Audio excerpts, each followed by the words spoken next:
नमस्ते मित्रों, मैं हूं आपका मित्र अरुण कुमार दुबे यायावर। और मित्रों, आज हम एक बहुत महत्वपूर्ण बिंदु पर बात करने जा रहे हैं। हमारे जीवन में शक्ति का ह्रास क्यों होता है? देखिए, अगर हमारा अपना जीवन यापन ठीक तरह से किया जाए ना, तो जीवन के जो हमारे जीवनी तत्व हैं उनको ह्रास से बचाया जा सकता है। तब मनुष्य दीर्घ काल तक जीवन का आनंद उठा सकता है। तो हमें से प्रत्येक व्यक्ति को उन खतरों से सदैव सावधान रहना चाहिए जिससे इस जीवनी शक्ति का ह्रास होता है। देखिए, जीवनी शक्ति का ह्रास मूलतः 3 कारणों से होता है। सबसे पहला कारण है अत्यधिक भोग विलास। दूसरा कारण है अत्यधिक दौड़ धूप भागम भाग। और तीसरा कारण है अधिक बोलना। सबसे पहले हम चर्चा करते हैं कि अधिक भोग विलास से किस प्रकार से जीवनी शक्ति का ह्रास होता है। इस भोग विलास में सबसे जो प्रमुख कारण है वो है अत्याहार, यानी आवश्यकता से अधिक खाना।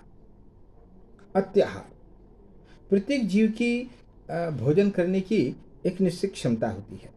अगर आप एक बोरा अनाज सड़क पर डाल देंगे तो चिड़िया आएंगी, उनमें से अपना कुछ हिस्सा चुगेंगी और चुग करके वापस चली जाएगी। इतनी सारी घास के मैदानों में है, गाय जाती है, उसमें से कुछ हिस्सा खाती है और फिर वापस घर आ जाती है। अन्य पशु पक्षियों में भी पूरा जंगल भरा हुआ है, लेकिन अपनी भूख पर ही वो खाते हैं और वापस आते हैं। पर मनुष्य के लालच की तो कोई सीमा नहीं है। एक बोरा अनाज अगर घर में सड़क पर अगर पड़ा उन्हें मिल जाए तो जितना खा सकते हैं खाएंगे, बाकी वो उठाकर घर ले आएंगे। तो सबसे पहला है अत्यधिक आहार। अत्यधिक आहार करने से हमारे शरीर की पाचन शक्ति पर अनावश्यक बोझ पड़ता है। जिन तत्वों की हमें आवश्यकता नहीं होती वे भी हमें अधिक मात्रा में प्राप्त होती है। पहले उनको पचाकर उनको अवशोषण करना और फिर शरीर में वो अतिरिक्त पदार्थ के रूप में एकत्रित होते हैं, चाहे वो शर्करा हो, चाहे वो वसा हो, या फिर अनेक प्रकार के अन्य पोषक तत्व। दूसरा जो चीज है वो है अत्यधिक मात्रा में भोग विलास। स्त्री और पुरुष के बीच में आकर्षण स्वाभाविक है और संसार को चलाने के लिए यह आकर्षण आवश्यक भी है, नैसर्गिक भी है और आवश्यक भी है। और इसी के फलस्वरूप एक नर और मादा, एक स्त्री और पुरुष आपस में सहयोग करके सृष्टि को आगे चलाने का कार्य करते हैं। अगर आप अन्य पशु पक्षियों में अगर हम देखते हैं तो हालांकि उनकी प्रजनन शक्ति अत्यंत अधिक होती है, लेकिन वे भी विभिन्न प्रकार के ऋतुओं के द्वारा बंधित होते हैं।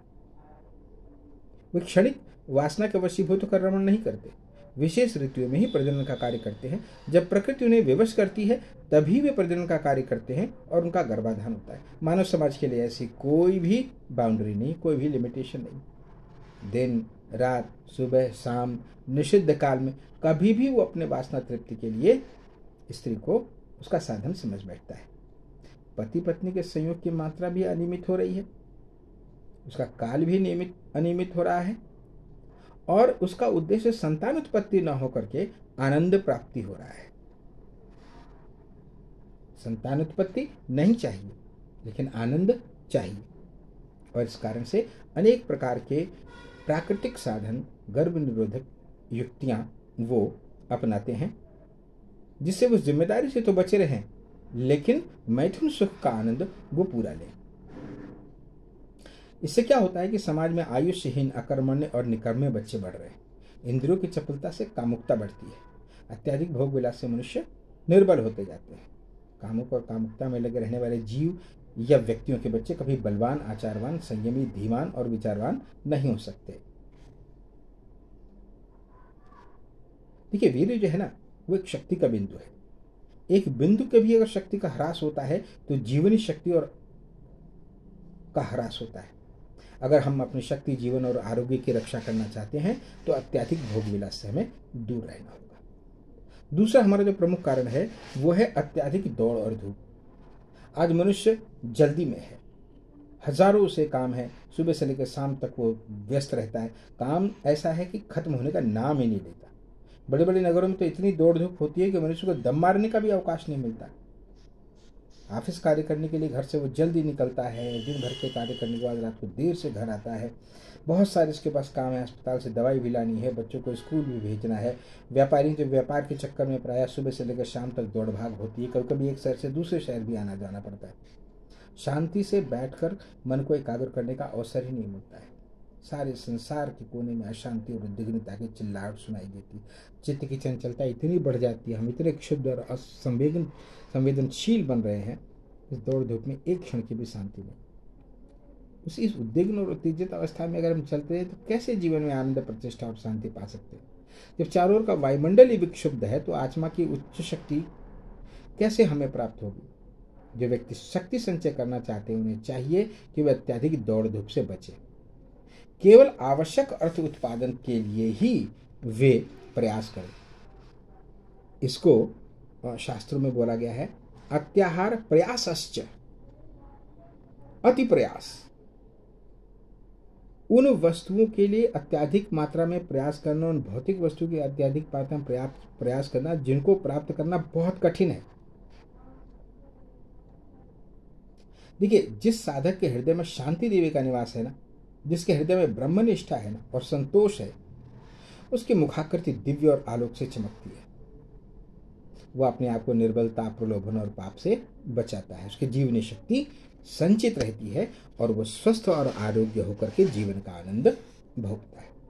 इसलिए हमें अनावश्यक अत्यधिक दौड़ धूप से बचना चाहिए और केवल पारिवारिक पालन पोषण के लिए जितने धन की आवश्यकता हो, जितने प्रयास से वो प्राप्त हो जाता हो, उतने ही प्रयासों के द्वारा हमें अर्थोपार्जन करना चाहिए और अपनी जीवनी शक्ति को अनावश्यक व्यर्थ रूप से व्यय नहीं करना चाहिए। ठीक है, शक्ति के ह्रास का सबसे बड़ा तीसरा कारण है अधिक बोलना। जैसे अधिक भागदौड़ से जीवन का क्षय होता है, अधिक भोग विलास से जीवन का क्षय होता है, उसी प्रकार अधिक बोलने से, अधिक भाषण देने से, बड़बड़ाने से, गाली गलौज करने से, जोर जोर से बोलने से भी हमारे जीवनी शक्ति का क्षय होता है। ज़्यादातर देखा गया कि ऐसे लोग जो ज़्यादा बोलते हैं, पेशेवर जिनका होता है, जैसे व्याख्याता हैं, अध्यापक हैं, लेक्चरर हैं, वो दुबले पतले होते हैं। यह शक्ति क्षय का प्रत्यक्ष लक्षण। अधिक बोलने से शारीरिक शक्ति का ह्रास निश्चित है। यह अपनी शक्ति का अपव्यय है। अधिक बोलने की आदत मनुष्य को बकवासी बनाती, लोग उनका विश्वास नहीं करते, ढपोर शंख कहते। प्राय वह दूसरों को भली बुरी खरी खोटी आलोचना करते रहते हैं, अनावश्यक बातें बनाते हैं, निंदा करते हैं और इस तरह से अपनी गंभीरता को भी वो खो बैठते हैं। ऐसा करने वालों का आदर भी नहीं होता ज़्यादा। इसलिए शक्ति के अपव्यय को बचाने रखने वालों को ये जानना चाहिए कि उनको मितभाषी बनना चाहिए। मितभाषी बने, मिष्टभाषी बने, कम बोले लेकिन जो कुछ भी बोले मनोहारी बोले। ऐसी वाणी बोलिए मन का आपाक होए, औरन को शीतल करे, खुद भी शीतल हो। दूसरे के हृदय को प्रसन्न करने वाला हो, सारयुक्त हो, शब्द योजना सुंदर हो, प्रेम तथा आनंद का और आदर का संचार करे। शक्ति संचय के लिए मितभाषी बनना बहुत जरूरी है और इसके लिए आपको अध्यात्म चिंतन, पठन पाठन, अध्ययन, मौन रहना, लिखना, ये मितभाषी बनने के लिए सुंदर उपाय है। तो मित्रों, आज हमने जाना कि कैसे हमारी शक्ति का ह्रास होता है और एक स्वस्थ और सुंदर दीर्घ काल तक रहने वाले जीवन को बनाने के लिए हम कैसे इन शक्तियों के ह्रास को रोक सकते हैं। ऐसे ही उपयोगी और नैतिक वीडियो के साथ हम आपसे मिलते रहेंगे। मैं अरुण कुमार दुबे अब आपसे विदा चाहते हैं। स्वस्थ रहिए, प्रसन्न रहिए, मस्त रहिए, आबाद रहिए और जिंदाबाद रहिए और हमारी वीडियोस को इसी तरह से लाइक, शेयर और सब्सक्राइब करते रहिए। हमारे चैनल को सब्सक्राइब कीजिए, अपने मित्रों में भी इसका प्रचार प्रसार कीजिए, नोटिफिकेशन बेल को जरूर दबा दीजिए ताकि हमारे आने वाले वीडियोस आप तक पहुँचते रहें। धन्यवाद। हरे कृष्णा।